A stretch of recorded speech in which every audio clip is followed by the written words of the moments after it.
My girlfriend cheated with her boss to get a promotion, then said, "It's what ambitious people do." I replied, "Congratulations on your success." Then I sent the proof to the boss's wife with a simple note. "I think you should see this." The boss was fired, and my ex's promotion was rescinded the same week. Hey guys, welcome back to the channel. Most of you watching still aren't subscribed, so if you're enjoying the stories, please consider hitting that sub button. I'm sitting on my couch in a dead quiet apartment, staring at my laptop. On the screen is an email I sent about an hour ago. It had 2 attachments and only 1 sentence. And I think it was the most important email I'll ever send. My girlfriend of 3 years, Chloe, 28F, just told me that sleeping with her boss was a justifiable career move. I'm 31M, and I am still trying to process the level of crazy I just dealt with. Chloe has always been ambitious. It's one of the things I used to admire about her. She works in marketing at a big, competitive firm downtown, and she's always been laser-focused on climbing the ladder. Her boss, Mark, is one of those senior VP types in his late 40s. Big watch, expensive suit, talks about synergy a lot. I always got a weird vibe from him, but I chalked it up to him just being a corporate shark. A few months ago, a colleague of Chloe's got a big promotion that Chloe had been gunning for. She was devastated, but it was more than that. She was angry. I remember her pacing our living room saying, "She didn't even deserve it. She's not better at the job. She just plays the game better. I need to figure out how to play the game."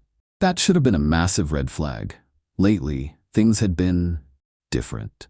She was working super late all the time, but when I'd ask what project she was on, she was weirdly vague. Then came the gifts. A new designer handbag, a gift certificate for a high-end spa. She told me they were new corporate perks for high performers. The biggest change was her phone. It was suddenly glued to her hand and always screen down on the table. The truth came out last night. It was late and she was in the shower. Her laptop was open on the coffee table. A notification popped up on the screen, a message from Mark Work. The preview was just 1 line, "Can't wait for our next strategy session." My heart just sank. It was that gut feeling you get when you know something is wrong, but you don't want it to be true. I told myself I was being crazy, but I had to know. My hands were shaking as I clicked on the message app, and there it was. A whole history. Dozens and dozens of messages. Explicit, detailed, undeniable. Texts about their meetings at hotels. Photos she'd sent him. And woven throughout it all were conversations about her promotion.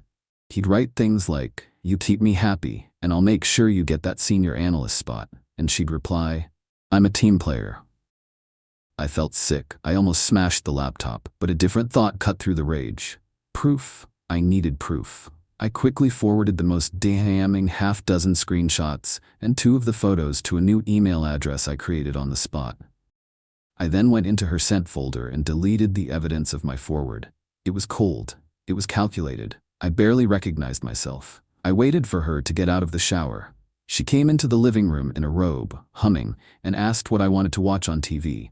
I just looked at her. My voice was flat. "Congratulations on the promotion, Chloe." Her face flickered with confusion, then panic. "What?" "I saw the texts," I said.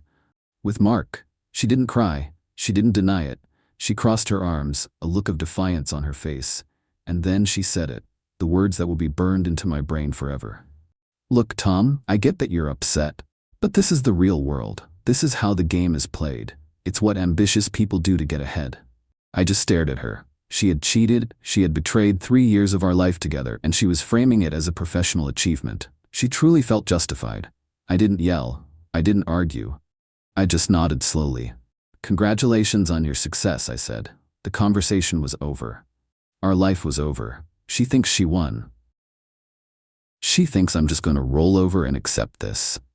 She has no idea what I was looking at on my laptop just before I started writing this post. See, her boss, Mark, is a married man, and his wife, Jennifer, has a very public profile as a local charity organizer. Finding her was easy. Sending that email was even easier.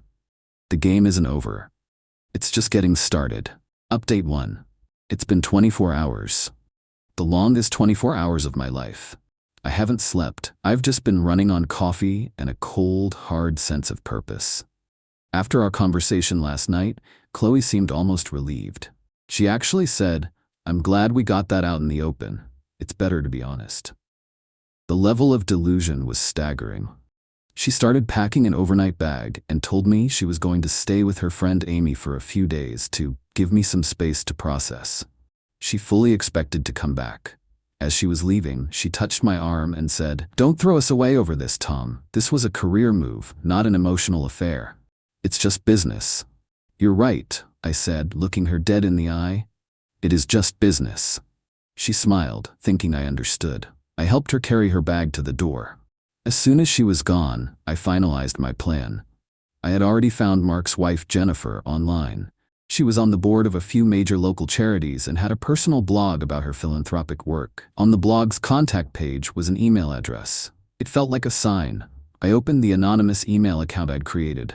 I attached the screenshots of the texts and the two most damning photos. For the body of the email, I just wrote one line.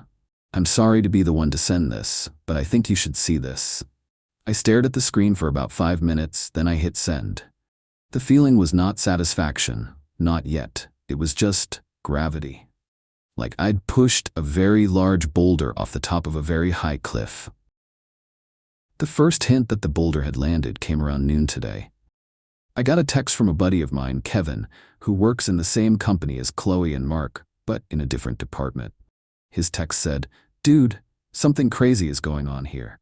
Mark was yanked out of a meeting by someone from the main office an hour ago.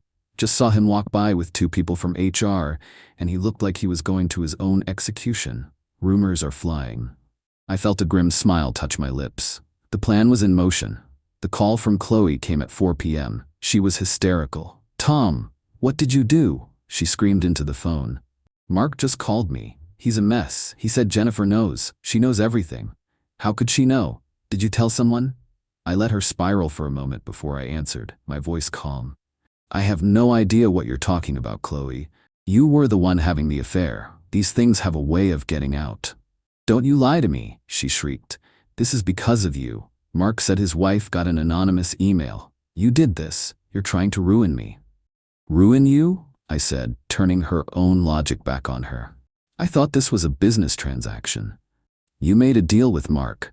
It sounds like you just didn't account for all the variables. Maybe you should have done more research on your business partner's liabilities before you merged assets." She was sputtering, unable to form a coherent sentence. All she could manage was, "You'll regret this, Tom." "No," I said, and I'd never been more certain of anything in my life. "The only thing I regret is not seeing who you really were sooner. We're done, Chloe. Don't come back to the apartment." I hung up and immediately blocked her number. The boulder is still rolling. Update 2. It's been a week. A lot can happen in a week. The boulder I pushed off that cliff didn't just roll, it caused an avalanche. My friend Kevin at the company gave me the play-by-play. Jennifer, the wife, is apparently not someone to be trifled with. It turns out, she's not just a charity organizer. Her father was the founder of a venture capital firm that was one of the earliest and largest investors in Chloe's company. Her family still holds a massive block of shares. Jennifer herself sits on 2 corporate boards. She isn't just a wife, she's a powerhouse. She didn't call Mark yelling and screaming. No, she was much smarter than that. She forwarded my email to her lawyer, who then contacted the company's board of directors directly. She didn't frame it as a simple affair. She framed it as a senior executive creating massive liability for the company, using company resources and promotions as currency for his personal misconduct, and engaging in behavior that constituted a serious breach of his employment contract and their corporate ethics policy. Mark never stood a chance. He was fired by the end of the day. There was no severance package. The company-wide email that went out the next morning was beautifully corporate and vague. "Mark Smith is no longer with the company. We thank him for his contributions and wish him the best in his future endeavors." As for Chloe, the fallout for her was just as swift. With Mark gone, an interim VP was appointed. The first thing this new VP did was review all of Mark's recent personnel decisions. Chloe's promotion, which hadn't even been officially announced yet, was rescinded immediately, pending a full departmental review. So she wasn't fired, but in some ways, what happened was worse. She was sent back to her old desk in the middle of the open plan office. Everyone knew. The whispers followed her everywhere. She was the girl who'd slept with the boss and gotten him fired, all for a promotion that vanished into thin air. She was a pariah. I even got a taste of her new social status myself. One of her work besties sent me a furious message on social media, calling me a vindictive monster for ruining Chloe's career. I sent back a single reply. Chloe called her actions ambitious. It turns out they were just a bad investment.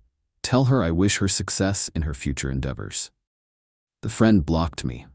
The final act happened yesterday. I got a text from Chloe's dad asking when would be a good time to get her things. I told him to come by on Saturday morning. He showed up alone, looking tired and ashamed. We packed her stuff in silence.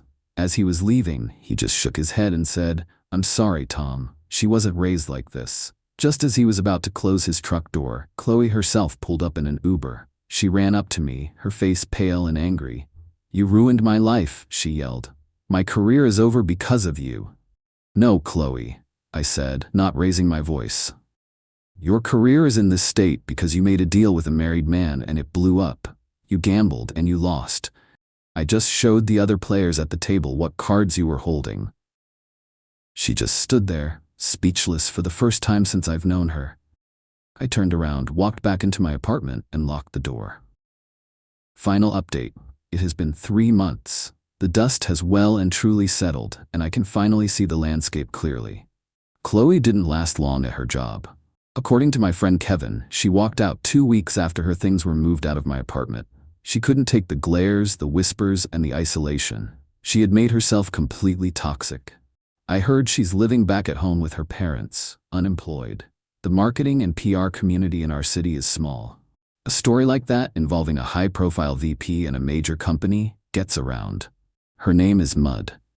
Mark, the ex-boss, is in even worse shape. His divorce is going to be legendary. Jennifer is not playing games. Her lawyers are making a case that his behavior jeopardized assets she has a stake in, and they are going after everything.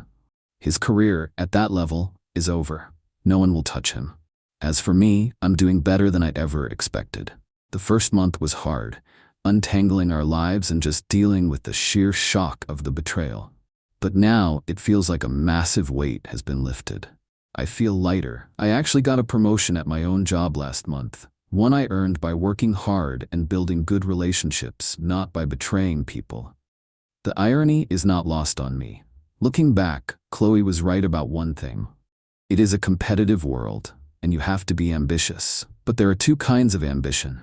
There's the kind where you build yourself up, brick by brick, through talent and hard work. And then there's her kind. The kind where you try to take a shortcut by tearing other people down or using them as stepping stones. Her ambition was a cheap knockoff of the real thing. She thought she was being a shrewd business person, but she was just being a bad partner. She made a high-risk, low-integrity investment, and the market corrected itself. Sending that email wasn't just revenge. It was holding a mirror up to her and her boss and showing them exactly what they were. And I don't regret it for a second.